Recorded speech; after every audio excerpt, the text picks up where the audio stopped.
సరే చెప్పండి. అలానే.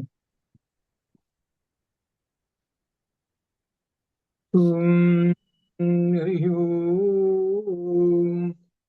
నారాయణ సమారంభాం వ్యాస శంకర మధ్యమాం అస్మదాచార్య పర్యంతాం వందే గురు పరంపరాం. వ్యాసం వశిష్ఠ నప్తారం శక్తే పౌత్రమకల్మషం పరాశరాత్మజం వందే సుఖతాతం తపోనిధిం. వ్యాసాయ విష్ణురూపాయ వ్యాసరూపాయ విష్ణవే నమో వై బ్రహ్మనిధయే వాసిష్ఠాయ నమో నమః. ఓం సశంఖచక్రం సకిరీటకుండలం సపీతవస్త్రం సరసేరుహేక్షణం సహారవక్షస్థలశోభికౌస్తుభం నమామి విష్ణుం శిరసా చతుర్భుజం. వనమాలీ గదేశాన్యీ శంఖీ చక్రీ చ నందకీ శ్రీమన్నారాయణో విష్ణు వాసుదేవోభిరక్షతు. ఓం నమో నారాయణాయ. ఓం నమో నారాయణాయ. ఇవాళ విశేషమైనటువంటి ఒక మంత్రాన్ని చెప్పుకుంటున్నాము. ఇది చాలా అత్యంత ముఖ్యమైనటువంటిది. ఈ మంత్రం అర్థమైతేనే గాని ఏదైనా ఆలయానికి వెళ్ళినప్పుడు నీకు మనసు తృప్తిగా ఉంటుంది సహజంగా. ఇందులో ఉండేటువంటి గొప్ప విశేషం ఏమిటంటే నారాయణ మంత్రం ఇది. అసలు ఇది నారాయణ సూక్తము అంటారు దీన్ని. సహజంగా ఏమంటారంటే ఆలయాల్లో మంత్ర పుష్పము అని అంటారు, కానీ మంత్ర పుష్పం కాదు అది. అది ఏంటంటే ఒక పుష్పం చేతిలో పెట్టారు, తర్వాత మంత్రాలు చదువుతున్నారు, అందుకని మంత్ర పుష్పం అని అన్నారు. అనేది వీళ్ళందరూ అనుకుంటారు ఇదంతా మంత్ర పుష్పం కాదు. దీనికి పేరేంటే నారాయణ సూక్తము. దీనికి పేరే నారాయణ. నారాయణ అంటే విష్ణువు అని అర్థం అనమాట. ఇది ఏమిటంటే గొప్ప విశేషం ఇందులో మనకు ఆలయాల్లో పురుష సూక్తం ఒకటి, ఈ నారాయణ సూక్తం 2, 3 శ్రీ సూక్తం. ఇవి ఇవి ప్రధానమైనటువంటి మంత్రాలు. ఈ మంత్రాలు ఎక్కడున్నాయి అంటే వేదంలో ఉన్నాయి. ఇవి ఈ వేదంలో ఉన్నటువంటి మంత్రాలు ఏం చెబుతున్నాయంటే పరమాత్మ తత్వాన్ని, పరమాత్మ యొక్క సగుణ రూపాన్ని చెబుతూ ఉంటుంటాయి. విశేషించి ఏమిటంటే ఆ పరమాత్మయే మన శరీరంలో ఉన్నాడు అని చెప్పడము నారాయణ సూక్తంలో ఉన్న గొప్ప ఉద్దేశం. అది దీనిలో అసలు రహస్యం. మనలోనే ఉన్నాడు నారాయణుడు. నారాయణుడు అంటానికి ఇంకొక మాట జీవుడు అని ఉపయోగిస్తారు, ఇంకొక మాట జీవుడు అని, లేక పురుషుడు అని కూడా ఉపయోగిస్తారు. పరమాత్మ సరే తర్వాత పేర్లని కూడా వస్తాయి ఇలా అనమాట. ఇట్లా అయితే ఇందులో పురుష సూక్తం అనేటువంటిది ఋగ్వేదంలో ఉంటుంది. ఋగ్వేదం 8వ మండలంలో ఉంది. నా దగ్గర ఋగ్వేదం వేద పుస్తకం అని పెద్ద పుస్తకం, ఆ పుస్తకంలో రెఫర్ చేశాను కూడా ఇవాళ. అందులో ఉంటుంది పురుష సూక్తం. ఆ పురుష సూక్తంతో ఆ స్వామివారికి మంత్రం చెబుతూ అభిషేకం చేస్తుంటారు. ఆ పురుష సూక్తంలో ఉండేది ఏమిటంటే ఈ చరాచర జగత్తు అంతా సృష్టి విధానం ఉంటుంది. అది ఈ చరాచర జగత్తు మొత్తం దాని యొక్క సంక్షేప రూపమే నారాయణ ఉపనిషత్తు. మొత్తం ఏమిటంటే దానిలో పురుష సూక్తంలో మొత్తం ఈ చరాచర జగత్తు మొత్తం చెప్తూ ఉంటుంది అనమాట. అట్లా అనమాట ఇది. అది అనమాట అది పురుష సూక్తంలో ఇట్లా అనమాట. ఆ పురుష సూక్తంలో అయిపోయిన తర్వాత నారాయణ సూక్తం చెబుతారు. ఆ పురుష సూక్తంలో చెప్పినటువంటిది ఏంటంటే పురుషుడు అంటే నారాయణుని గురించి చెప్పిన తర్వాత ఏంటి నారాయణ సూక్తం వస్తుంది. పురుష అంటేనే అక్కడ పరమాత్మ. అది ఆ పరమాత్మ యొక్క సృష్టి విధానం చెప్పారు. అది అక్కడ పరమాత్మ ఈ జగత్తును సృష్టిస్తుంటాడే అది చెప్పాడు. అది తర్వాత అటువంటి ఆ పరమాత్మ ఈ జగత్తంతా వ్యాపించి ఉన్నాడు. అంతర్బహిశ్చ నారాయణ అనగా మనలో ఉన్నాడు నారాయణుడు, బయట కూడా ఉన్నాడు నారాయణుడు. ఇది ప్రధానమైనటువంటి మనకు ఉపనిషత్తుల్లో కూడా చెప్పేటువంటిది అదే. సరే బయట ఉన్నాడు, సరే మనలో ఉన్నటువంటి ఆ నారాయణుడి ముందు తెలుసుకుందాము. అది నారాయణ సూక్తం.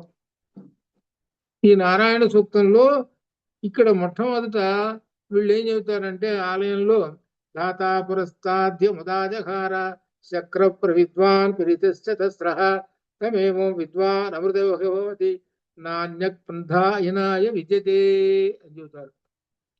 ఏమిటిది మంత్రం యొక్క అర్థం ఏమిటంటే, ధాత అంటే బ్రహ్మదేవుడు, అక్కడ శక్రహ అని ఉన్నది. శక్రహ అంటే ఇంద్రుడు. ఈ ఇంద్రాది దేవతలు ధాత అంటే బ్రహ్మదేవుని పురస్తాత్ ముందు ఉంచుకొని ఉదాజహార అంటే స్తుతించారు. ఎవరిని? ఆ పరమాత్మను. అది అర్థం. ఆ పరమాత్మను సృష్టించారు. ఈ స్తుతించినటువంటిది దిశశ్చ ప్రదిశశ్చ అంటే ఏంటి? దిశలన్నీ 4, ప్రదిశలు ఒక 4, 4 4 8 దిక్కుల. 8 దిక్కుల సర్వం వ్యాప్తమై ఉన్నటువంటిది ఆ పరమాత్మను ఇవి ఇంద్రాది దేవతలు స్తుతించారు. అది ఆ స్తుతించినటువంటి ఆ పరమాత్మయే మనకు మార్గము, గతి, మరొకళ్ళు లేరు. అది అర్థం. ఆ ఇంద్రాది దేవతలు స్తుతించినటువంటి ఏ పరమాత్మ అయితే ఉన్నాడో ఆ పరమాత్మ అన్నింటా వ్యాపించినటువంటి ఆ పరమాత్మయే మనకు గతి. అంతేగాని మరి యొక్క అన్య పంథ, మరి యొక్క మార్గము నా అయనాయ విద్యతే లేదు అని విద్యతే తెలుసుకొనుము, విద్యతే తెలుసుకొను ఇది అని చెప్పాడు. అంటే పరమాత్మ గురించి చెప్పబోతున్నామండి అని ప్రారంభం చేస్తున్నాడు. ఏమిటి? మొట్టమొదటి మంత్రం 12 మంత్రాలు. 12 మంత్రాలు ఏమిటంటే శ్రవణ రూపంలో ఉన్నటువంటి మంత్రాలు వస్తున్నాయి. శ్రవణ రూపం తర్వాత ఏం మంత్రాలు వచ్చేటువంటివి? ఆ నారాయణుడు మన హృదయంలో ఉన్నాడు. అది ఎలా ఉన్నాడు ఏమిటనేటువంటి మంత్రాలు తర్వాత వస్తాయి. ముందు ఈ మంత్రాలు వస్తాయి. ఇందులో ఒకటి విశేషం ఏమిటంటే, ఈ మంత్రం ద్వితీయ విభక్తిలో ఉంటుంది. ఈ మంత్రాలు ద్వితీయ విభక్తిలో ఉన్నాయి. అయితే మనం దీన్ని ప్రథమ విభక్తిలోకి మార్చుకుంటే అవి ఏమవుతాయి అన్నమాట? అది విష్ణు సహస్రనామాలు అవుతాయి. అది ప్రథమ విభక్తిలో మార్చుకోవాలి ద్వితీయ విభక్తిలో నుంచి. అది ఎట్లా అంటే, నేను మొట్టమొదటి మంత్రం చూడండి. సహస్ర శీర్షం దేవం విశ్వాక్షం విశ్వశంభువం. సహస్ర శీర్షం దేవం విశ్వాక్షం విశ్వశంభువం. సహస్ర అనే దానికి అర్థం ఏమిటంటే, సంస్కృతంలో సహజంగా 1000 అని చెబుతారు, కానీ అనేకమైన. అది మనకు భగవద్గీతలో కూడా 11వ అధ్యాయంలో విశ్వరూప సందర్శనంలో సహస్ర అన్నాడు. అంటే అనేకమైన అని అర్థం అనమాట. అది మనకు ఈ జగత్తులో అనేకమైనటువంటి శీర్షములు, తలకాయలు కనపడుతున్నాయి. ఇక్కడ జాగ్రత్తగా అర్థం చేసుకుంటే తెలుస్తుంది. మానవులే కాకుండా, జంతువులే కాకుండా సమస్తమైన ఎన్ని శిరస్సులు కనపడుతున్నాయో చూడండి. అది ఇక్కడ అంటే అన్ని ప్రాణులు. అది అర్థం. ఆ అన్ని ప్రాణులు, ఎన్ని ప్రాణులు ఉన్నాయో చూసుకోండి. అన్ని ప్రాణులలో ఉన్నాయి అవన్నీ సహస్ర శీర్షం. అది అటువంటి అన్ని ప్రాణులు అనమాట. సహస్ర శీర్షం అనేక ఏమిటి శిరస్సులు ఆ కలిగినటువంటి ఎవరు అని. ఈ శిరస్సులన్నీ కలిపితే ఒక్కడే అవుతాడు. అదే విశ్వరూప సందర్శనం. విశ్వరూప సందర్శనం బొమ్మ చూశారుగా మీరు. నిలబడి ఉన్నాడు ఆయన. అటు ఎన్నో తలకాయలు ఉన్నాయి, ఇటు ఎన్నో తలకాయలు ఉన్నాయి. ఉన్నది కూడా ఒకడే నిలబడి ఉన్నది. ఇది ఇక్కడ అర్థం. అంటే పరమాత్మ యొక్క ఆ శిరస్సులు చూసుకోండి, ఎన్ని శిరస్సులు అంటే ఎంతో మంది యొక్క రూపములే ఆ పరమాత్మ అని ఇవ్వటం అనమాట. ఇది దానిలో. అట్లనే ఇక్కడ సహస్ర శీర్షములు, అనేక శిరస్సులు కలిగినటువంటి వాడు ఒకటి. రెండోది దేవం. అది దేవం అనే పదానికి అనేటువంటి దానికి అర్థం ఏమిటంటే ప్రకాశవంతమైన వాడు, జ్యోతి స్వరూపమైన వాడు. దివు విజిగీషే అనేటువంటి క్రియాపదం నుంచి వస్తుంది. దీవ్యతి, దీవ్యత, అది అనేటువంటి క్రియాపదం. అది ఆ క్రియాపదం అంటే ప్రకాశించుట. ఇప్పుడు మనం దేవుడు అంటాం, అయ్యా దేవుని గుడి అంటే, దేవుని గుడి అంటే గుడి అనే మాట తెలుగు మాట, ఈ దేవ అనేటువంటిది సంస్కృత మాట. ఈ సంస్కృత మాటలో అర్థం ఏమిటనమాట, దివ్యమైన తేజో ప్రకాశవంతమైనటువంటి ఒక తేజస్సు ఆ గుడిలో ఉంది, అది అర్థం. దేవుడు అంటే అది అర్థం, అయ్యవారు కానీ అమ్మవారు కానీ, అది ఆ దేవ అనేదానికి అర్థం అది. కాబట్టి దివ్యమైనటువంటి జ్యోతిస్వరూపం అయినటువంటి ఆ సహస్ర శీర్షము కలిగినటువంటి వాడు ఉన్నాడే, ఆయనకిట విశ్వ అక్షం. విశ్వ అక్షం అంటే విశ్వమునకు కన్ను అయినటువంటి వానినిగా, ఈ విశ్వమంతా ఆయనకి ఒక కన్ను అని చెబుతున్నాడు. విశ్వమంతా ఒక కన్ను అనగా విశ్వమునకు ముఖ్యమైనటువంటి వాడు అని అర్థం అనమాట. ఈ విశ్వమునకు ముఖ్యమైనటువంటి వాడు విశ్వశంభువం, విశ్వమునకు శంభువం. ఇక్కడ శంభు శబ్దానికి అర్థం ఏమిటంటే శుభమును ఇచ్చువాడు. శంభు శివుడు అంటే ఏంటో శుభమును ఇచ్చువాడు. విశ్వశంభువం విశ్వమునకు శుభమును ఇచ్చుటువంటి వాడు అని. అటువంటి ఆయనను పైనుంచి విద్యతే అనే క్రియని ఇక్కడ అనుసంధానం చేసుకోవాలి. విద్యతే తెలుసుకునుము, అది ఆత్మనేపథ్య క్రియ అనమాట. ఆత్మ విద్యతే అది అనమాట అని ఈ విధంగా చెబుతున్నాడు. అనగా అనేక శిరస్సులు కలిగినటువంటి వాడు ఆ సహస్ర శీర్షం, ఆ పరమాత్మ దివ్యమైనటువంటి తేజస్సు కలిగినటువంటి వాడు, ఈ విశ్వమంతటికి ముఖ్యమైనటువంటి వాడు, ఈ విశ్వమునకు శుభములను చేకూర్చేటువంటి వాడు అయినటువంటి ఆ పరమాత్మను గురించి తెలుసుకో. సహస్ర శీర్షం దేవం విశ్వాక్షం విశ్వశంభువం. మీరు ఎప్పుడైనా ఆలయానికి వెళ్ళినప్పుడు ఆ మంత్రం చదువుతుంటుంటే ఆ మంత్రానికి అనుగుణంగా అర్థంతో గనక వింటూ ఉన్నారంటే అప్పుడు ఆ పరమాత్మ చిట్టాలో రాసుకుంటాడు, నా కోసం వచ్చాడు రా వీడని. కానీ అందరికీ ఈ దృష్టి ఉండదు. ఎప్పుడు ఎంత చూస్తారో ఆ టయానికి రావటం, 10 రూపాయలు వేయటం, ఇక ఆ తర్వాత కొబ్బరి చెప్పు చేతిలో పెట్టుకోవటం, ఇంటికి పోవటం. ఇదేగా జరుగుతున్నది. అది ఒక్కరోజైనా కానీ అదే రోజు ఇది వినపెడుతున్నదే, ఏమిటి తెలుసుకుందాం అనేటువంటిది ఎంతమందికి ఉన్నది అసలు చెప్పే ఆయనకి తెలియదులే. అసలు వీళ్ళ సంగతి దాకా దేనికి, ఆ అర్చకుడికే తెలియదు ఈ మంత్రాలకు అర్థం. అది నేను బరబరా అప్పచెప్పేసేయటం అది అదే అనమాట. ఇది అందువలన ఏంటంటే ఆయన సంగతి పక్కన పెట్టేసేద్దాం, మన సంగతి చూద్దాం. ఏమిటంటే ఇది మనం తెలుసుకుంటే సహస్ర శీర్షం దేవం విశ్వాక్షం విశ్వశంభువం, ఈ విశ్వమునకే శుభమును చేకూర్చేటువంటి వాడు ఆ పరమాత్మ అని ఇంతవరకు దీనిలో చెప్పుకుంటున్నాం అనమాట. సమస్తమైనటువంటి ఎన్ని ప్రాణులైతే ఉన్నాయో అన్ని ప్రాణులన్నీ కలిసినటువంటి ఏకరూపమే సహస్ర శీర్షం దేవం, ఆ పరమాత్మ. అది దాన్నే మనకు తేలిగ్గా సులభంగా అర్థం చేసుకోవడానికి 11వ అధ్యాయంలో ఉన్నటువంటి విశ్వరూప సందర్శనంలో ఆ బొమ్మంతా ఉంది కదా, ఆ బొమ్మంతా చూపిస్తున్నాడు చూడండి. అక్కడ పరమాత్మ ఒక్కడే, తలకాయలు ఎన్నో ఉన్నాయి చూడండి, శిరస్సు. అది అది సహస్ర శీర్షం దేవం, అది అనమాట. అది జ్యోతి స్వరూపుడు అయినటువంటి వాడు అనమాట ఆయన. ఈ విశ్వమునకే ముఖ్యమైనటువంటి వాడు. ఈ విశ్వమునకు ఎప్పుడు ఆయన శుభమునే కలిగిస్తూ ఉంటుంటాడు. అనగా ఈ విశ్వమును ఎల్లప్పుడూ శుభం అంటే పోషిస్తూనే ఉంటుంటాడు. ఇది ఈ మాటకి, ఈ మంత్రానికి ఇది అర్థం చెప్పిన తర్వాత ఇక తర్వాత మంత్రానికి వస్తున్నారు. ఎవరండి ఆయన? ఎవరు ఆయన? ఎవరు పరమాత్మ అన్నావు? పేరు చెబుతున్నాడు ఇక్కడ. విశ్వం నారాయణం దేవమక్షరం పరమం పదం. విశ్వం నారాయణం దేవమక్షరం పరమం పదం. అది ఏమిటంటే విశ్వం, ఈ విశ్వం ఉన్నది చూసారు ఇక్కడ. జాగ్రత్త కనిపెట్టండి, ద్వితీయ భక్తులు వస్తున్నాయి. ద్వితీయ భక్తుల్ని ప్రథమా విభక్తుల్లోకి మార్చుకొని మీరు నేర్చుకుంటున్నారు కదా సంస్కృతం. విశ్వం విశ్వ నారాయణం నారాయణ దేవం దేవ అట్లా అనమాట. అట్లా అలా మార్చుకుంటే అప్పుడు ఏమవుతుందంటే నామాలు అవుతాయి అవి. ఇప్పుడు విష్ణు సహస్రనామాలు వస్తున్నాయి దీనిలో విశ్వం నారాయణం దేవమక్షరం పరమం పదం. విశ్వరూపుని, విశ్వమంతా తనే అయిన వాడు అనగా ఈ విశ్వమంతా నిండిపోయి ఉన్నవాడు.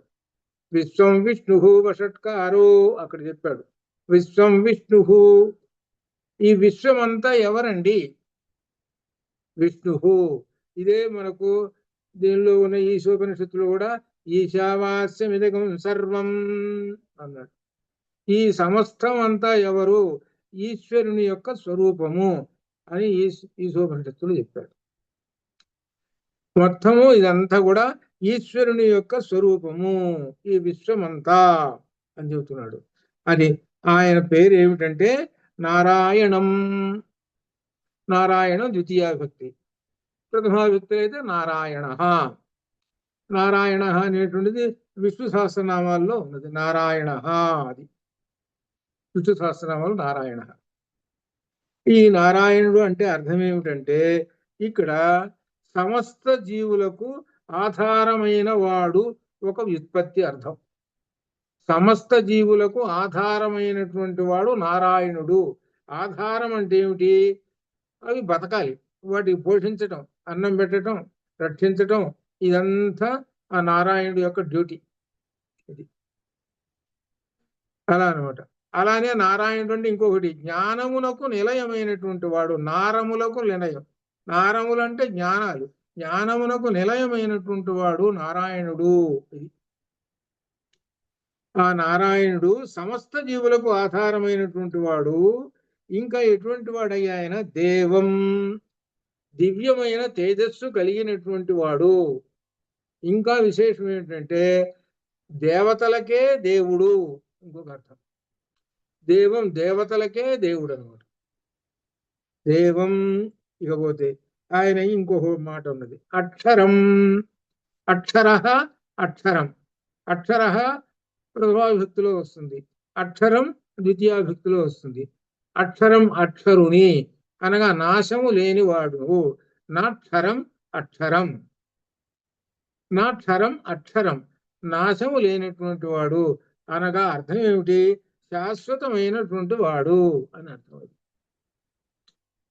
శాశ్వతమైనటువంటి వాడు అనగా నిత్యమైనటువంటి వాడు అని అర్థం అనమాట.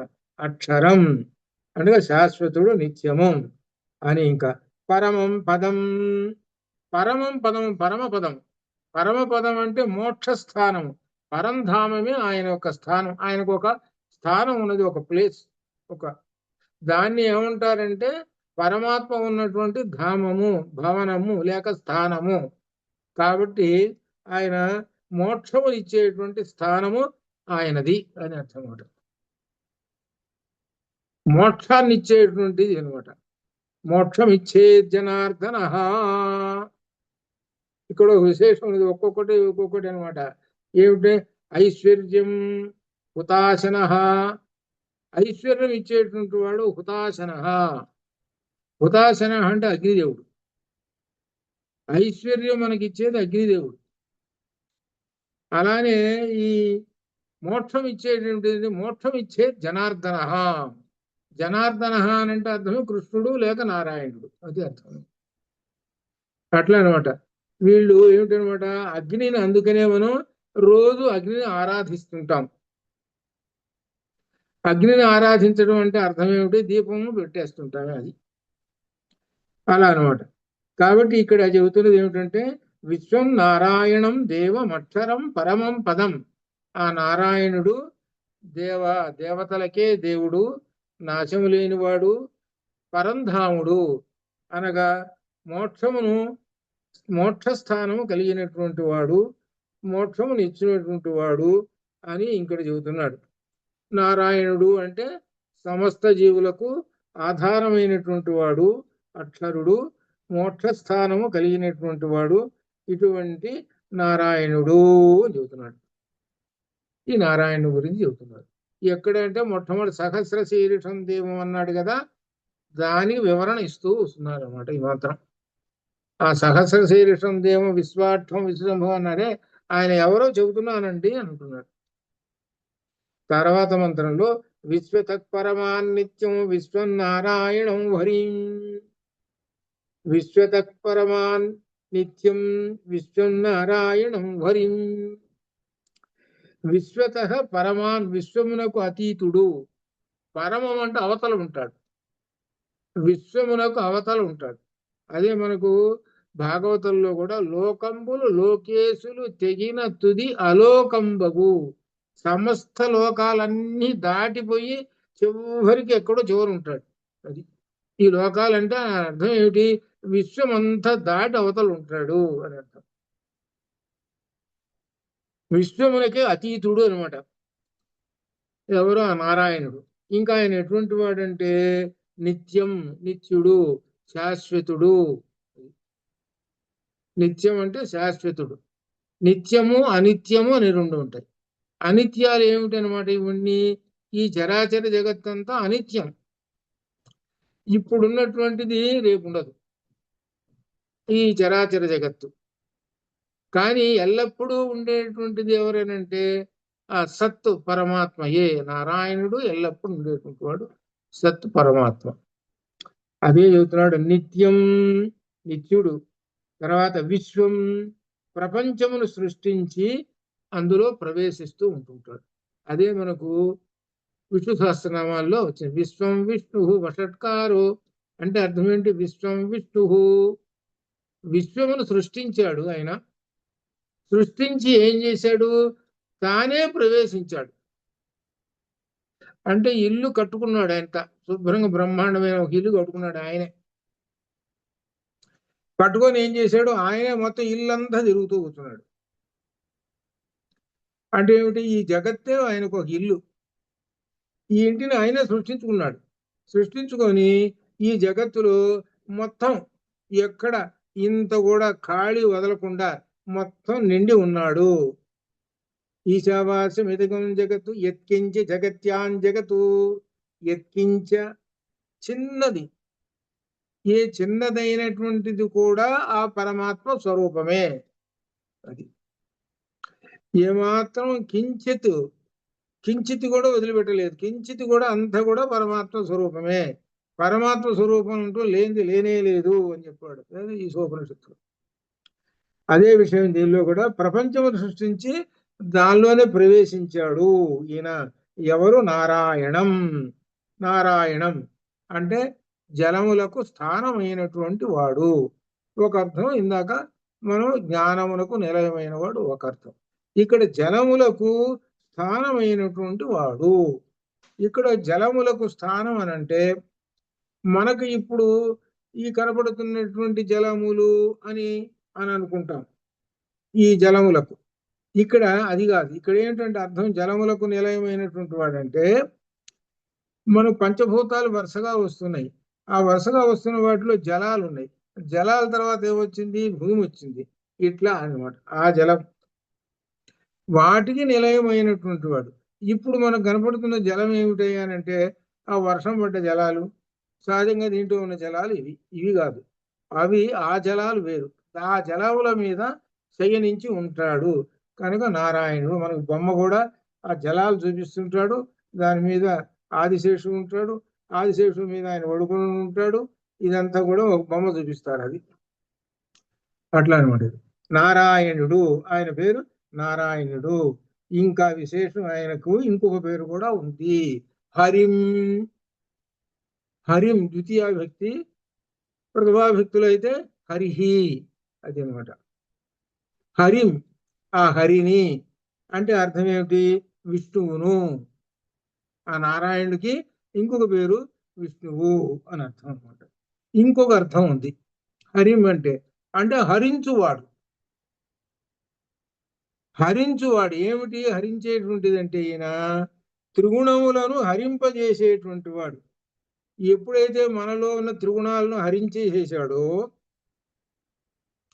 అప్పుడు మనం ఏమవుతాము? నిర్గుణుడు అవుతాం. నిర్గుణుడు ఎప్పుడైతే అయినాడో అప్పుడు మోక్షానికి వెళ్ళిపోతాడు. అది అర్థం. అది విష్ణువు.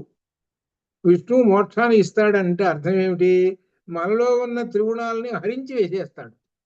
సత్వ రజ తమో గుణములు ఇవి ఉన్నంత కాలము వీడికి మోక్షం రాదు. ఇవి ఉన్నంత కాలం ఏం చేస్తాడు వీడు?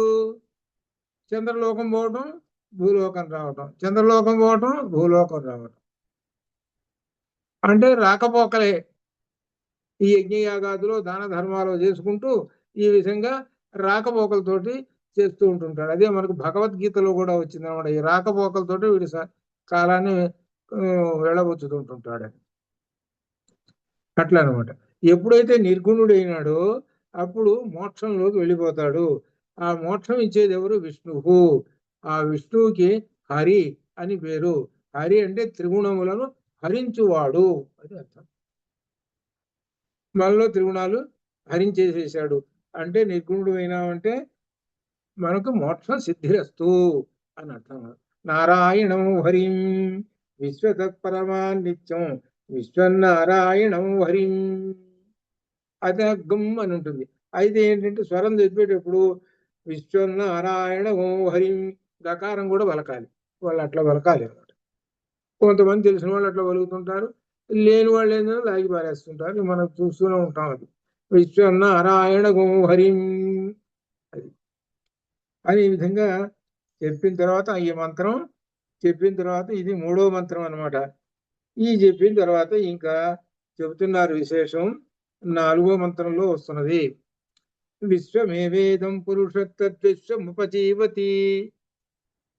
విశ్వమేవేదం పురుషత్తద్విశ్వముపజీవతి. విశ్వం ఏవ ఇదం. అక్కడ మాట విడదీసుకుంటే విశ్వం ఏవ ఇదం. విశ్వం ఏవ ఇదం. విశ్వం ఏవ ఇదం. ఈ సమస్త లోకములు అతడే. ఇదం అతడే. ఈ సమస్త లోకాలు ఎన్నున్నాయో లెక్కలు పెట్టుకోండి. కొంతమంది చతుర్దశ భవనాలు 14 లోకాలండి అని అంటారు. పైన 7, కింద 7, ఊర్ధ్వలోకాలు 7, అధోలోకాలు 7, 14 లోకాలు అని చెబుతుంటారు.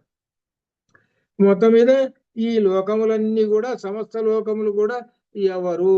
ఆ నారాయణుడే. ఇవన్నీ నారాయణుని యొక్క స్వరూపములేను అని చెబుతూ ఇంకా పురుష. పురుష అని అంటే అర్థం ఏమిటి? పురమనగా ఉపాధి కనుక ఉపాధులలో ఉండువాడు పురుష. ఇక్కడ 2 అర్థాలు. పురుష అని అంటే జీవుడు ఒక అర్థం. పురుష అంటే జీవుడు. ఈ జీవుడు ఉపాధి తీసుకుంటాడు. ఎట్లా అనంటే ఈ జన్మలో ఆయన ఏవో చేసుకున్నాడండి. ఏది? సుకృత దుష్కృత. సుకృత దుష్కృత చేసుకున్నాడు. అదే మనకు ద్వా సుపర్ణ సైజ సఖాయ అనేటువంటి మంత్రంలో వచ్చింది. అది ఆ పక్షి ఏం చేస్తున్నది? చెట్టు మీద నుంచి పరిగెత్తుకుంటూ పోయి ఒక ఫలాన్ని తెచ్చుకున్నది. ఆ ఫలాన్ని తింటున్నది.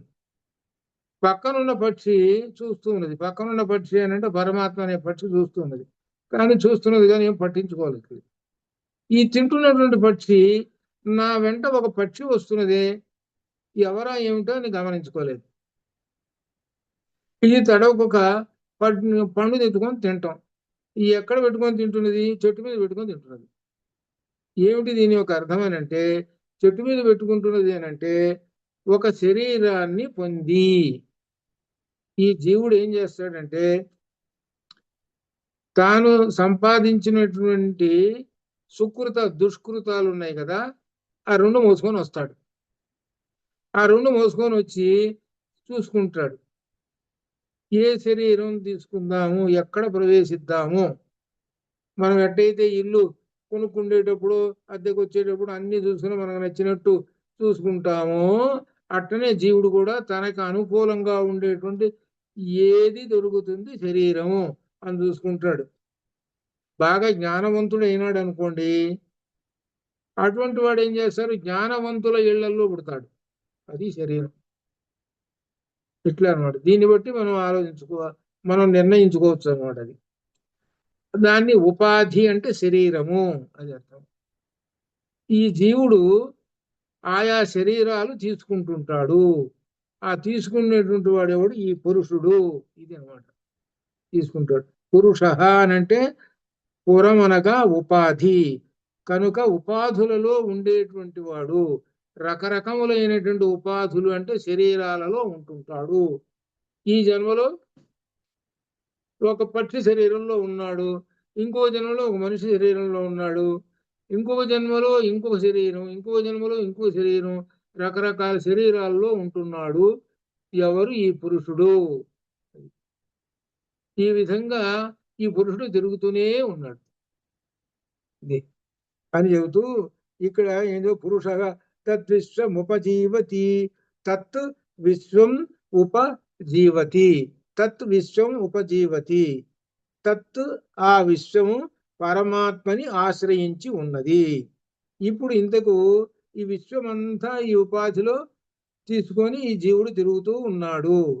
అయితే ఆ విశ్వమంతా ఎవరిది అంటే పరమాత్మదేను. ఈ పరమాత్మదైనటువంటి విశ్వంలో తిరుగుతూ ఉన్నాడు. కనుక విశ్వం అంటే ఆయనకు ఇల్లు అనుకోండి, ఆ ఇంట్లో తిరుగుతూ కూర్చున్నాడు ఈ జీవుడు. ఎన్నిసార్లు అండి, ఎన్ని జన్మలు తీసుకున్నాడో చెప్పలేం. ఎన్ని జన్మలు తీసుకుంటూ వస్తున్నాడు.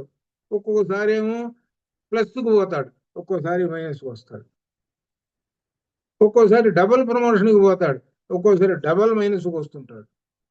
అంటే అర్థం ఏంటి? తాను చేసిన సుకృత దుష్కృతాలు అది దానికి. అందుకనే ఏం చేస్తుంటారనమాట, నువ్వు ఎప్పుడు చూసినా సరే ఈ శరీరం అనిత్యం కాబట్టి సుకృతం ఉద్దేశం మీద ఉండాలయ్యా అది చెబుతున్నారు.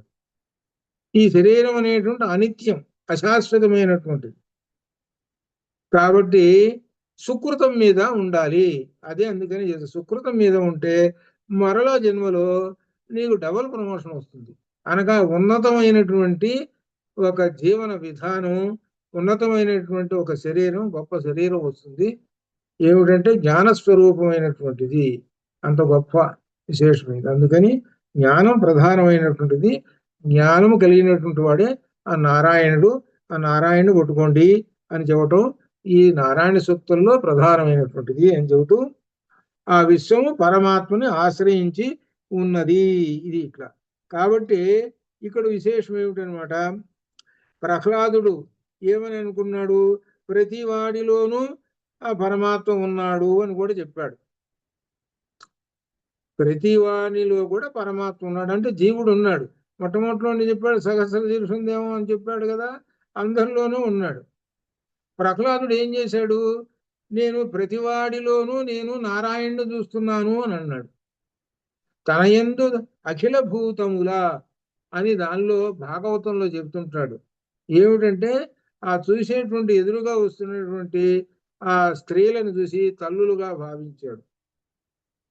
ఇట్లా అనేకమైనటువంటి అనమాట. ప్రతి దానిలో కూడా అన్నిట్లోనూ నారాయణుడు. కలడు అంబోధి యందు, సముద్రంలోనూ ఉన్నాడు, మనుషుల యందు ఉన్నాడు, పక్షుల యందు ఉన్నాడు, లేని చోటంటూ లేదు పరమాత్మ ఆ నారాయణుడు అని ప్రహ్లాదుడు భావించాడు, గ్రహించాడు, చూశాడు. అది అటువంటి ప్రహ్లాదుని యొక్క భక్తి విశేషం చాలా గొప్పది. అది చెబుతున్నాడు. కాబట్టి ఈ నారదుడు చెప్పినట్టుగానే నారదుడు ఎప్పుడు చూసినా గాని నారాయణ నామస్మరణతోటే ఉంటాడు. ఇది దానిలో అర్థమే అది. నారాయణ నారాయణ అంటే అర్థం ఏమిటంటే జ్ఞానం పట్టుకుంటురా అని అర్థం. అది అజ్ఞానం కాదురా, జ్ఞానం పట్టుకుంటురా అని అర్థం. నారాయణ అంటే అదే అర్థం. అది జ్ఞానం పట్టుకుంటే అప్పుడు నీకు అజ్ఞానం నశిస్తుంది. జ్ఞానం పట్టుకున్నావంటే అజ్ఞానం పోతుంది. ఎప్పుడైతే జ్ఞానం కలిగిందో అప్పుడు నీకు ఉన్నతమైనటువంటి పథము సిద్ధిస్తుంది. ఉన్నత పథం, మార్గం. అది జ్ఞానం పట్టుకోండి అని అంటారు అని ఇంకా చెబుతున్నారు. తర్వాత మంత్రంలో 5వ మంత్రంలో పతిం విశ్వస్య ఆత్మేశ్వరం శాశ్వతం శివమచ్యుతం, పతిం విశ్వస్య ఆత్మేశ్వరం శాశ్వతం శివమచ్యుతం.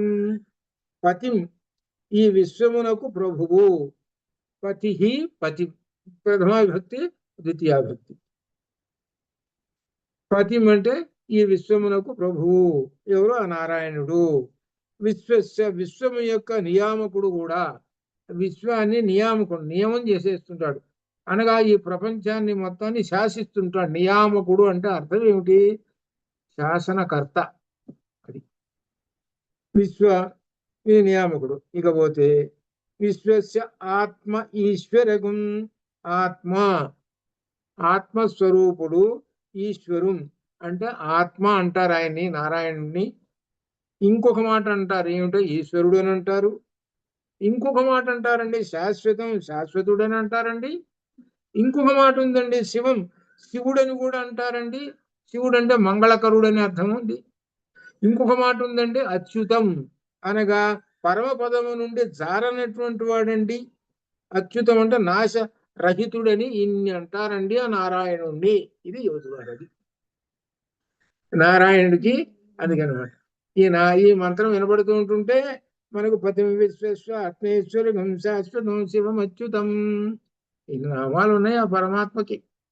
ఎన్ని నామాలు ఉన్నా కానీ మనిషి ఆ పరమాత్మ అనేటువంటి వాడు ఒకడే, నామాలు వేరు వేరు. అదే మనకు ఇందులో 10వ అధ్యాయం భగవద్గీత 10వ అధ్యాయంలో ఆయన చూసుకుంటూ 50 రకాలు చెప్పాడు. ఆ నామాలన్నీ నేనేనన్నాడు. మృగేంద్ర అణామృగేంద్రోహం, సింహాన్ని నేనేను అంటాడు. సింహాన్ని నేనేను అన్నాడు. అలానే ఇంకా దేవతలు పేర్లు చెప్పుకుంటూ వచ్చాడు. నేనేను. వృక్షాలు కూడా పోయినాడు అన్నింటిలో. అశ్వత్థ సర్వ వృక్షాణం అని చెప్పాడు. చెట్లు, అయ్యా చెట్లు మరియు కనబడుతున్నాయి, చెట్లకే ప్రాణం లేదు కదా అని అంటున్నారేమో. కాదయ్యా బాబు, చెట్టు అంటే ఏమనుకున్నావు? పరమాత్మ స్వరూపము. అశ్వత్థ సర్వ వృక్షాణం. అక్కడ 10వ అధ్యాయంలో అంత గొప్ప విశేషం చెప్పాడు. అనక పరమాత్మ యొక్క విశ్వరూపం అంతా అక్కడ చెప్పాడు. దాన్ని వివరించి బొమ్మ రూపంలోనే 11వ అధ్యాయంలో చెప్పాడు. అది 10, 11 అధ్యాయముల యొక్క అనుసంధానం అది అక్కడ. ఆ విషయం పతి విశ్వస్వ ఆత్మేశ్వరం శాశ్వతం శివమచ్యుతం. ఈశ్వర, శాశ్వత, శివ, ఈ నామాలు విష్ణు సహస్రనామాలు. ఇందులో విష్ణు సహస్రనామాలు ఇప్పటికే 10 వచ్చినాయి. విష్ణు సహస్రనామాలు మనం అనగా అర్థం ఏంటి? విష్ణు సహస్రనామాలు పారాయణం చేస్తున్నామని అంటే మంత్రపురుషం కూడా చదువుతున్నామని అర్థం. అది ఆ విష్ణు సహస్రనామాలు బాగా ఈ మంత్రాన్ని, నారాయణ సూక్తానికి, మంత్రపుష్పానికి చాలా దగ్గర సంబంధం. అట్లా భగవద్గీత, ఈ 3 ఒకటిగానే ఉంటుంటాయి, దగ్గర సంబంధంతో ఉంటాయి. అది అట్లా అంత గొప్ప విశేషం అంతా నారాయణుడు.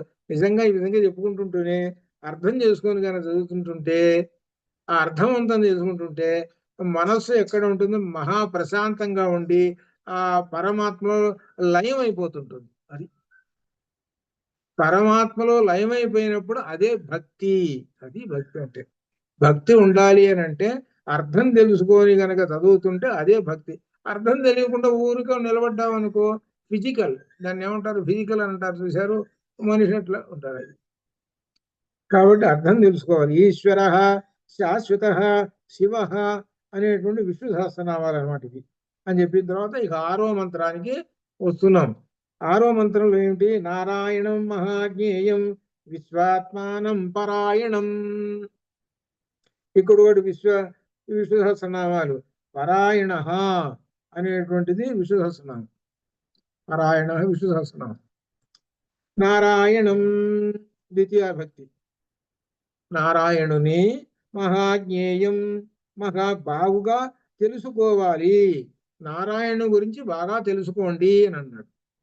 అందుకని మొట్టమొదట నారాయణ ఉపనిషత్తు చదువయ్యా, అర్థం చేసుకో.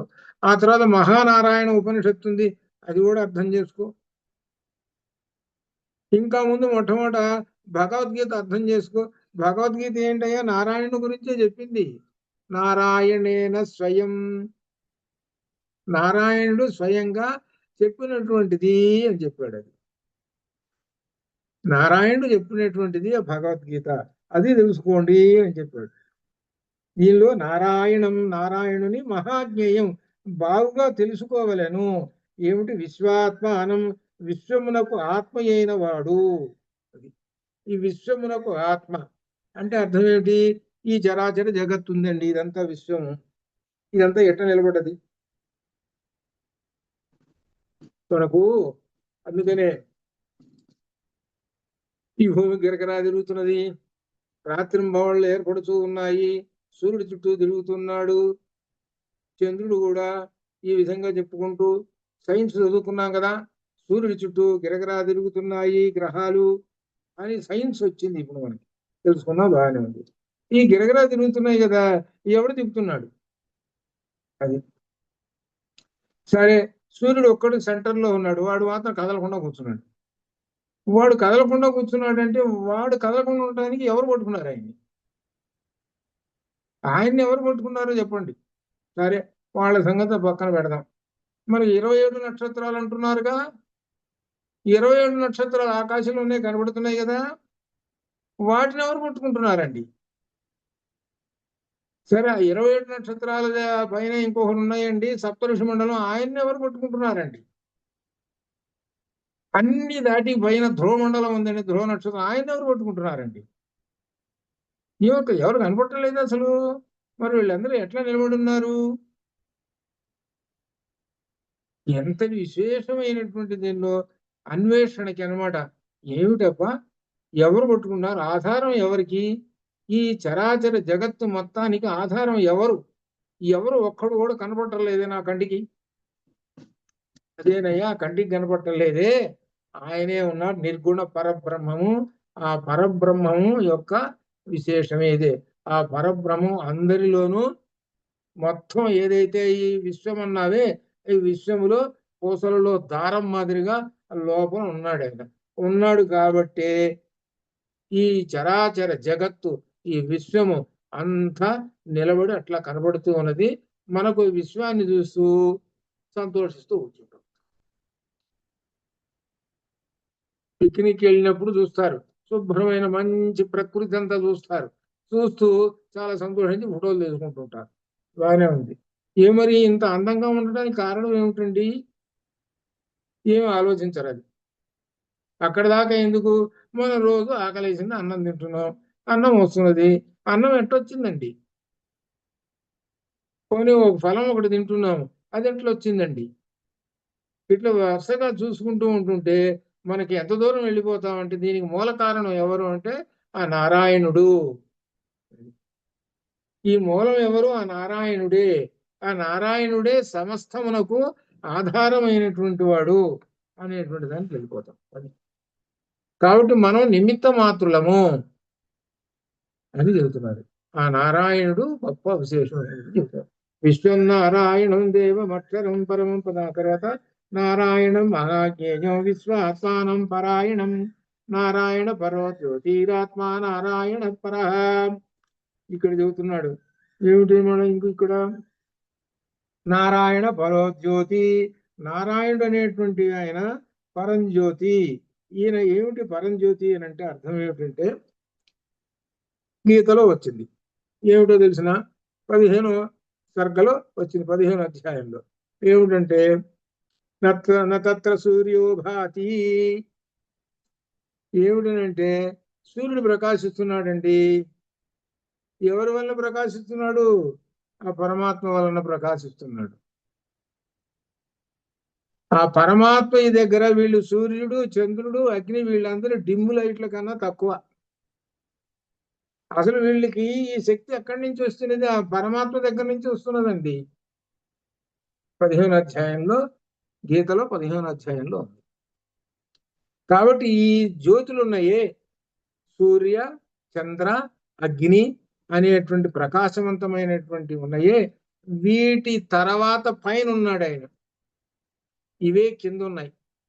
అంటే పైన ఆయన ఉన్నాడు నారాయణుడు. నారాయణుని యొక్క ఆ జ్యోతి కాంతులే ఈ సూర్యుడిలోను, ఈ అగ్నిలోను ఇట్లా సమస్తము వ్యాపించి ఉన్నది. అది అర్థం. ఆ సూర్యుడికి ఎక్కడి నుంచి వచ్చిందంటే ఇంత వెలుగు, ఇంతటి శక్తి ఇదంతానంటే పరమాత్మ దగ్గర నుంచే వచ్చింది. అలానే చంద్రుడు ఇట్లా. అందుకని వీళ్ళందరూ ఎవరంటే పరమాత్మ స్వరూపులేను. ఆదిత్యానాం అహం విష్ణు అని చెప్పాడు అక్కడ. అలానే నక్షత్రాణం అహం శశి అని చెప్పాడు అక్కడ. వీళ్ళందరూ ఎవరంటే తన యొక్క రూపములే, అంటే తన యొక్క శక్తి వీళ్ళల్లో ఉన్నది అని కూడా చెప్పారు అక్కడ. అందువలన ఈయన నారాయణ పరో జ్యోతి. ఈ నారాయణుడు పరంజ్యోతి, వెలుగులకన్నింటికి శ్రేష్టమైనటువంటి వాడు, ఈ వెలుగులకన్నింటికి తర్వాత ఉన్నటువంటి వాడు ఆయన నారాయణ. నారాయణుడు పరహ ఆత్మ, పరమాత్మ, ఆయనే పరమాత్మ. నారాయణ పరహ అంటే పరమాత్మ అని అర్థం అన్నమాట. నారాయణుడికి ఇంకో పేరు ఏం చెబుతున్నారు? పరమాత్మ అని చెబుతున్నారు. కాబట్టి మనకు ఈ పరమాత్మ అనేటువంటి పేర్లు ఇన్ని రకాలుగా వస్తుంటాయి. పరమాత్మ నారాయణుడు అని అనమాట. ఈ నారాయణుడు అగ్ని, సూర్యుడు, నక్షత్రాలు ఉన్నాయే మొదలగు వీటన్నిటికి కూడా శ్రేష్టమైనటువంటి వాడు, అవతల ఉన్నటువంటి వాడు నారాయణుడు పరమాత్మ ఇది అర్థం. అందుకనే లోకంబులు లోకేశులు అనేటువంటి పద్యం చాలా గొప్పది. చివరికి ఆయన ఏం చెబుతాడంటే పోతన గారు, తెగిన తుది అలోకంబగు చీకటి కవతల చీకటి కవతల. చీకటి వస్తుందండి అన్ని లోకాలు దాటిన తర్వాత, ఆ చీకటి అవతల ఉన్నాడండి ఎవరంటే ఆ నారాయణుడు అని చెప్పి. ఆ నారాయణుడు చివర కూర్చొని ఉన్నాడు. ఈ లోకాలు దాటిన తర్వాత చీకటి వస్తుంది, చీకటి తర్వాత పైన కూర్చున్నాడు ఎవరు? నారాయణుడు అని ప్రహ్లాదుడు చెబుతాడు అక్కడ. అట్లా అనమాట. ఆ విషయమే ఇక్కడ చెబుతున్నాడు అనమాట. ఇది నారాయణుడు పరమాత్మ అని చెబుతున్నాడు. నారాయణ అనే నామం అన్నారు చూశారు, ప్రాచీన కాలంలో చాలా గొప్పది. నారాయణ ఒకటి, రామపదం అనేటువంటిది. ఈ రెండు పదాలు చాలా గొప్పవి. నారాయణ వాళ్ళ చేత అనిపిస్తుంటారు. నారాయణ అని అంటే అర్థం ఏమిటి? జ్ఞానములకు నిలయమైనటువంటి వాడు. ఇట్లా అసలు ఏమిటి అంటే మోక్షాన్ని ఇచ్చేటువంటి వాడు, అన్ని విధాల మనల్ని రక్షించేటువంటి వాడు. నారాయణుడు చితికారకుడు. మనల్ని రక్షించడం, పోషించడం ఆయన యొక్క డ్యూటీ. అది అట్లా అనమాట. నారాయణ నారాయణ అని అంటే ఆయన అనుకుంటాడు నన్ను పిలిచారు కావాలని ఆయన పరిగెత్తుకుంటూ వస్తాడు. ఎక్కడో వైకుంఠంలో ఉన్నటువంటి ఆయన మన ఎవరినో నారాయణ నారాయణ నన్ను ఎవరో పిలిచారా అని అనుకుని పరిగెత్తుకుంటూ వస్తున్నాడు. లక్ష్మీదేవి కూడా చెప్పకుండా పరిగెత్తుకుంటూ వస్తున్నాడని మనకు చమత్కారంగా చెబుతారు. అది అలా అనమాట. ఇక తర్వాత ఇందులో చెబుతున్నాడు ఇంకొకటి, 8వ మంత్రం. నారాయణ పరం బ్రహ్మ తత్వం నారాయణ పరః. నారాయణం పరం బ్రహ్మ, నారాయణ పరం బ్రహ్మ. ఈ నారాయణుడు పరబ్రహ్మము, పరబ్రహ్మము. తత్వం జీవాత్మ పరమాత్మలు నారాయణ నారాయణుడే, పరహ మిక్కిలు. ఇప్పుడు జీవాత్మ పరమాత్మ రెండు శబ్దాలు ఉన్నాయి. ఇప్పుడు జీవాత్మ పరమాత్మ వేరు వేరు అనేటువంటి భావాన్ని ఏమంటారు? ద్వైత భావం అంటారు. అంటే ఇద్దరు. ఈ ద్వైత భావం చెప్పింది ఎవరు అంటే మధ్వాచార్యులు వారు చెప్పారు. ముగ్గురు మనకు మతాచార్యులు. శంకరాచార్యులు వారు అద్వైతం చెప్పారు, రామానుజుల వారు ఏమో విశిష్టాద్వైతం చెప్పారు. ఇవన్నీ కాకుండా మధ్వాచార్యులు వారు మాత్రం ద్వైతం చెప్పారు. అంటే జీవాత్మ వేరు, పరమాత్మ వేరు. జీవాత్మ పరమాత్మలో లయమైనప్పుడు మోక్షం సిద్ధిస్తుంది అని వాళ్ళ యొక్క మధ్వాచార్యులు చెప్పినటువంటిది అది. సరే, మూడు మతాల గురించి వాళ్ళు చెప్పారు. సరే, ఇక్కడ ఏం చెబుతున్నారంటే విశేషం ఏంటంటే జీవుడు ఆయనేను, పరమాత్మ కూడా ఆయనేను, ఏమీ భేదం లేదు అంటే అద్వైతము అని చెబుతున్నాడు. మనకు వేదం ఏం చెప్పింది అంటే అద్వైతం చెప్పింది కానీ ద్వైతం చెప్పాల. అద్వైతం చెప్పింది కానీ ద్వైతం చెప్పాల. కానీ మధ్వాచార్యులు వారు ద్వైతంగా భావించుకొని అద్వైతంగా చెప్పుకొని కూర్చున్నాడు ఆయన. శంకరాచార్యులు వారు ఆ ద్వైతాన్ని ఖండించేసేసాడు. ద్వైతం అనేటువంటిది ఇద్దరు వేరు వేరు కాదయ్యా, ఒకళ్ళేను అని చెప్పాడు.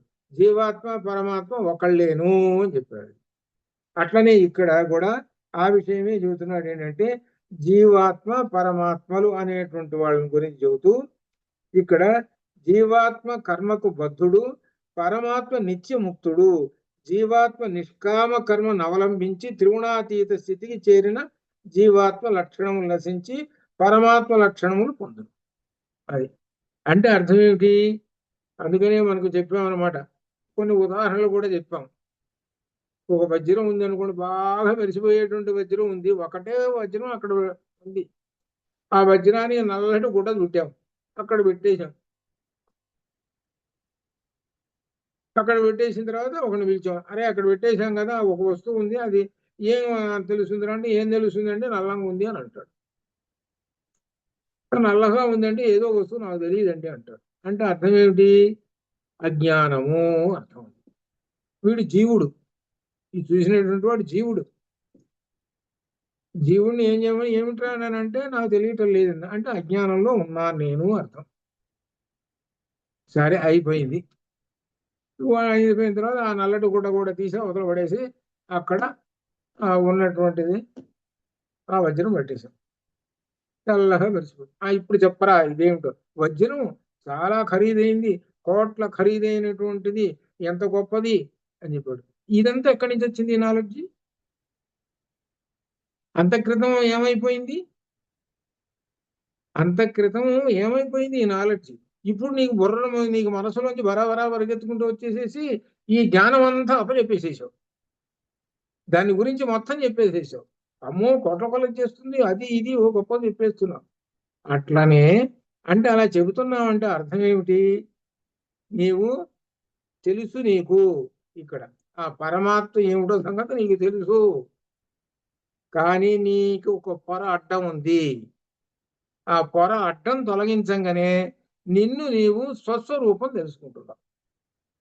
అదే మనకు మన గదిలో ఎవరో చూశారంటే, ఇప్పుడు మీలో సరే కృష్ణారావు గారికి ఒక్కరికే తెలుసు అనుకోండి, 6 అడుగుల ఎత్తు అద్దం ఉంది. ఈసారి చూపిస్తారు దీనిలో కూడా 6 అడుగుల ఎత్తు అద్దం ఉంటే వచ్చినటువంటి వాళ్ళందరికీ కూడా, కొంతమంది కాస్త మీలాంటి వాళ్ళందరికీ కూడా అర్థమవుతుందని చెప్పారు, చెబితే తెలుసున్న వాళ్ళు. తెలియనటువంటి వాళ్ళు ఏం చేస్తున్నారు? చూసి బాగుందా, అర్థం బాగుందా, మొగలు చూసుకుని బాగుందా, అట్లా అనమాట. అది కాదురా, మొట్టమొదటి ఏం చేశారంటే దానికి నల్లటి గుడ్డ పెట్టేశారు. నల్లటి గుడ్డ పెట్టేసిన తర్వాత వచ్చిన ఇదేంటో చెప్పండి అని అన్న. ఏమో మాకు అర్థం కాదు, తెలియటం లేదండి అన్న. నల్లటి గుడ్డ అడ్డం ఉంది అంటే ఏం వస్తుందో ఏమో మాకు తెలియదండి అన్న. సరే అట్లయితే ఆ నల్లటి గుడ్డ తీసి అవతల పెట్టాను. ఇప్పుడు చెప్పండి అన్న. అర్థం అండి అని అన్నది. అర్థమని ఎట్ట చెప్పావు నువ్వు? అర్థమని ఒక పదం చెప్పావు కదా, నువ్వు ఎట్ట చెప్పావు? నీ యొక్క స్వస్వరూపం దాంట్లో కనపడుతుంది. నీ యొక్క స్వస్వరూపం కరెక్ట్ గా నువ్వు ఎట్టున్నావో అలానే కనపడుతుంది. కానీ ఏమన్నా మార్పు ఏమైనా చేసి చెబుతున్నదా, చూపిస్తున్నదా నిన్ను? ఏం మార్పు చేసి చూపించటం లేదు కదా.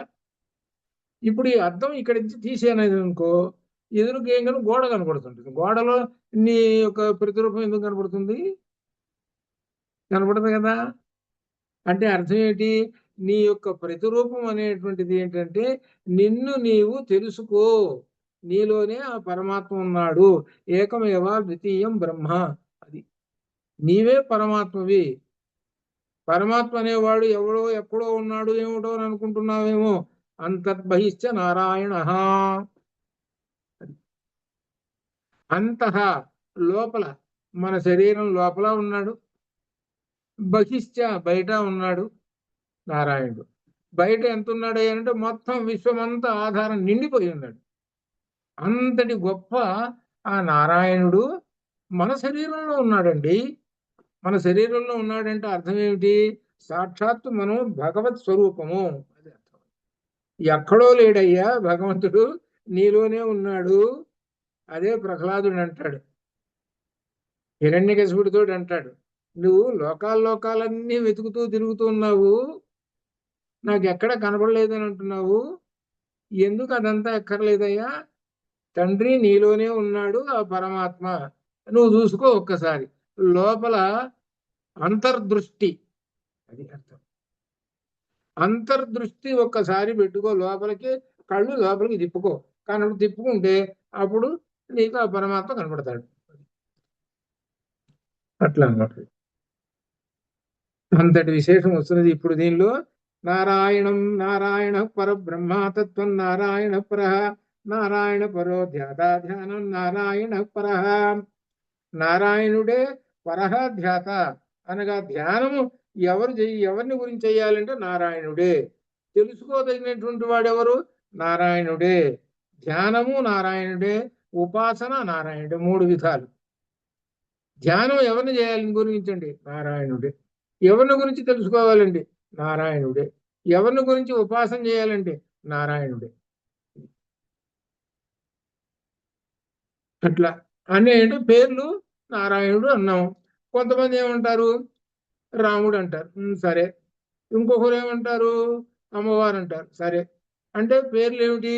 రకరకాల పేర్లు, రకరకాల రూపాలు. ఆయనే చెప్పాడు కదా, రకరకాల పేర్లు, వివిధ రకాలైన పేర్లు, వివిధ రకాలైనటువంటి ఉపాసనలు, వివిధ రకాలైన అన్ని కూడా ఏమిటనమాట? దీనిలో నదీనాం సాగరోగతి, నదులన్నీ కూడా సముద్రంలో తెలిసిపోయినాయండి. సముద్రంలో కలవనంత కాలము దాని పేరు ఉంటుంది. గంగా నది, యమునా నది, కృష్ణా నది అని పేర్లు చెబుతుంటాం. సముద్రంలో కలిసిపోయింది. ఇప్పుడు చెప్పు చూద్దాం. గంగా నది ఏదో చెప్పు, కృష్ణా నది ఏదో చెప్పు చూద్దాం. ఏం చెప్పలేము. అట్లనే ఎప్పుడైతే ఈ ఉపాసనలు వీళ్ళందరూ మనం ఏదో పట్టుకొని చేస్తున్నామో ఎక్కడికి వెళ్ళిపోతాము అని అంటే ఆ పరమాత్మ దగ్గరికి లీనమైపోతాము. అనగా అర్థం ఏమిటి? బహు మార్గములు ఉన్నాయి, బహు విధములైనటువంటి ఉపాసనలు. ఇట్లా వాటిల్లో ఏదో ఒకటి పట్టుకొని వెళ్ళిపోతాం. కొంతమంది నారాయణ పట్టుకుంటారు, కొంతమంది అమ్మవారిని పట్టుకుంటారు, కొంతమంది రామచంద్రమూర్తిని పట్టుకుంటారు, కొంతమంది ఆంజనేయ స్వామిని పట్టుకుంటారు, కొంతమంది శివుణ్ణి పట్టుకుంటారు. రకరకములైనటువంటి ఎట్లా అయినా సరే చివరికి అక్కడ చేరతారనమాట. ఇది నారాయణ పరో ధ్యాత ధ్యానం నారాయణ పరహ. ఎవరంటే నారాయణుడు ఉపాసనకి, ధ్యానానికి, అన్నింటికి కూడా నారాయణుడేను అని చెబుతున్నాడు. అలా చెబుతూ ఇంకా విశేషం ఏం చెబుతున్నాడంటే, ధ్యానము అని అంటే మనస్సును కేంద్రీకరించటం. మనకు మనకు బాలాజీకి బాగా వాళ్ళకి దీనిలో ఎప్పుడు ఉంటుంటారు కదా, వాళ్ళకి అనుభవం. మనస్సుని లగ్నం చేయటం, కేంద్రీకరించటం, ఒక చోటకి తీసుకొచ్చి పెట్టేసేయాలి మనస్సుని. అంటే అర్థం ఏమిటి? ఇంద్రియాలన్నింటినీ కట్టగట్టి తీసుకొచ్చి ఒక చోట పడేయాలి. ఎటు పోనీయకుండా ఉండాలి. ఆ మనస్సు తీసుకొచ్చి అక్కడ పెట్టేసేసి మరో ఆలోచన లేకుండా ఉంచేసేయాలి. ఇది అనమాట ధ్యానం. అందుకని ఈ ధ్యానంలో ఏం చెప్పారంటే, యథా దీపో నివాతస్థే నవాతస్థే యథా దీపో. దీపం ఎలా అయితే గాలికి కదలకుండా, అంటే గాలి లేదండి, అప్పుడు పెద్ద గాలి కనుక ఉంటే అటు ఇటు కదులుతుంటుంది. గాలి నవాతస్థే, గాలి లేదు, అప్పుడు దీపం 90 degrees కరెక్ట్గా చలనం లేకుండా అలా ఉంటుంది. అట్లా మనస్సు, అది గీతలో చెప్పాడు. అది అలా మనస్సును నిలబట్టగలిగినప్పుడు అది అక్కడి నుంచి ప్రారంభం అవుతుందండి మన భక్తి విశేషం. మనస్సును నిలబెట్టగలిగి ఉండాలి, కేంద్రీకరించగలిగి ఉండాలి ఆ మనస్సుని. అది ధ్యానము. అలానే ధ్యాత అంటే ఏమిటంటే ఎవరిని గురించి చెయ్యాలి? ఆ పరమాత్మని గురించే. ధ్యేయము, నీ యొక్క లక్ష్యం ఏమిటి? ఆ పరమాత్మను దర్శించటము, అది లక్ష్యం. 3 విధాలు అనమాట. ఏమిటి నీ లక్ష్యం? ఏమిటి? పరమాత్మ దర్శనము. అందుకు మొట్టమొదటిది ఏమిటయ్యానంటే మనస్సుని కేంద్రీకరించటము. ఎవరిని గురించి చేస్తావు అంటే, ఎవరైతే చేయదగినటువంటి వాడు, ధ్యానం చేయదగినటువంటి ఆ పరమాత్మ ఉన్నాడు, ఆ పరమాత్మ నువ్వు ఎన్నుకుంటావు. నారాయణుడా, రామచంద్రమూర్త, ఏదో సంగతి. అట్లా అనమాట. ఇలా ఈ విధంగా ఆ నారాయణుణ్ణి ధ్యానము ధ్యాయము దీని ప్రకారంగా చేసుకొని ఆ ధ్యానం చేసుకుని పరమాత్మ దర్శనం చేసుకుంటారు. ఈ విషయాన్ని గీతలో చెప్పుకుంటూ వస్తున్నాడు. ఏమిటంటే ఇదంతా చేయటం అనేటువంటిది ఏమిటంటే ఇది ఒక యజ్ఞం లాంటిది.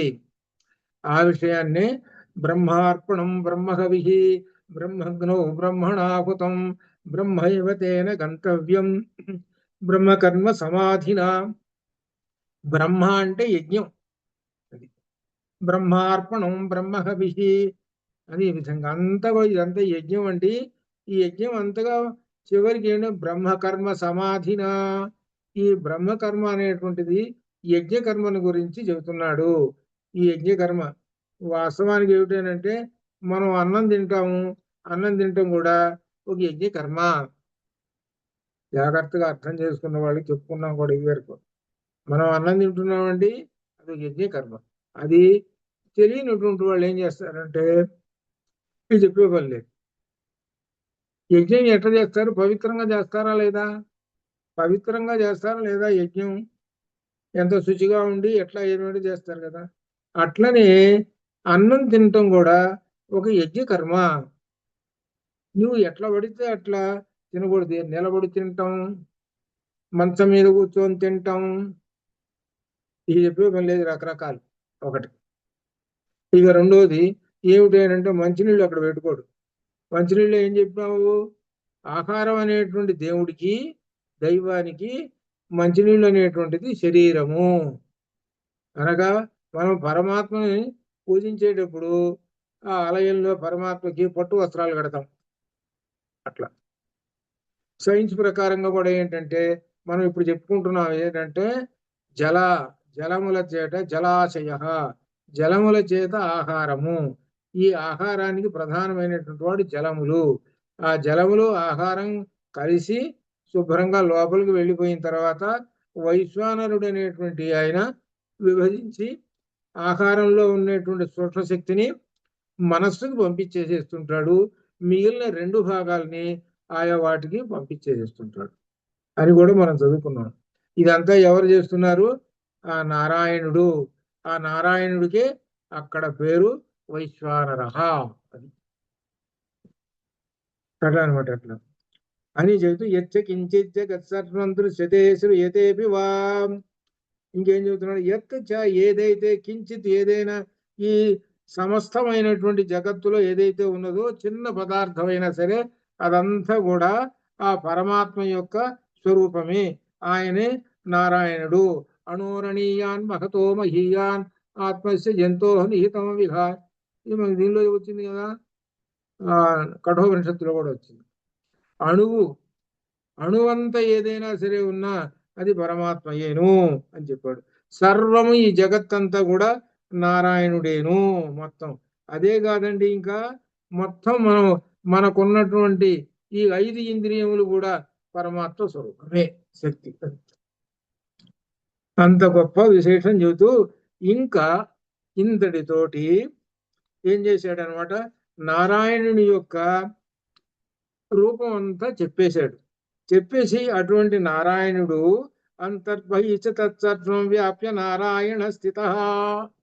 అటువంటి నారాయణుడు మనలో ఉన్నాడు, బయట కూడా ఉన్నాడు అని చెప్పాడు. ఆయన యొక్క పేర్లు ఏమిటి? అనంతం అవ్యయం కవియం సముద్రేంతం విశ్వశంభువం. అనంతం, అంతము లేనటువంటి వాడు. అవ్యయం, అవ్యయుడైనటువంటి వాడు. కవిం, సర్వజ్ఞుడైనటువంటి వాడు. సముద్రేంతం, అనగా సముద్రం అంటే మనకు కనబడుతున్నది సముద్రం, అది కాదు అర్థం ఇక్కడ. సముద్రేంతం అంటే సంసార సాగరమును దాటిన తర్వాత కనబడతాడు ఆయన. అది సంసార సాగరమును దాటిన తర్వాత అవతల ఒడ్డున కూర్చుంటాడు ఆయన. సంసార సాగరం దాటాము, అవతల చేరండి, కనపడంగానే ఎవరు? నారాయణ కనపడుతున్నాడు. అది సముద్రేంతం. అది విశ్వశంభువం. విశ్వశంభువం, విశ్వములకు శుభమును కలుగు చేయనటువంటి వాడు. అనగా విశ్వములకు ఎల్లప్పుడూ శుభాలు కలుగు చేస్తూ విశ్వమును పోషిస్తూ ఉంటుంటాడు. అంతము లేనటువంటి వాడు. ఇక్కడ విష్ణు సహస్రనామాలు వచ్చినాయి. అనంత ఒకటి వచ్చింది. అనంత, అనంతం, అవ్యయం, కవి, కవిం ద్వితీయ విభక్తి, కవి ప్రథమా విభక్తి, ఎట్లా అనమాట. శంభు ప్రథమా విభక్తి, శంభుం ద్వితీయ విభక్తి. అవ్యయ, ఇక్కడ ఎన్ని? 4 నామాలు వచ్చినాయి. ఈ మంత్రంలో విష్ణు సహస్రనామాలు 4 వచ్చినాయి. కాబట్టి మనం నారాయణ సూక్తం వింటున్నాము అని అంటే విష్ణు సహస్రనామాలు వింటున్నాము అని అర్థం. అది నారాయణ సూక్తంలో చెప్పి ఇప్పుడు ఏమిటంట, అంతర్బహిశ్చ నారాయణ అని చెప్పుకుంటూ బయట ఉన్నాడు అని చెప్పారు. అంతః అంటే మనలోనూ ఉన్నాడు అని చెబుతున్నాడు. సరే, బయట ఉన్నాడు అనేటువంటి దానికి ఇక్కడ అంతా చెప్పుకుంటే అర్థమైందండి. ఆయన యొక్క సమల రూపం అంతా అర్థమైంది.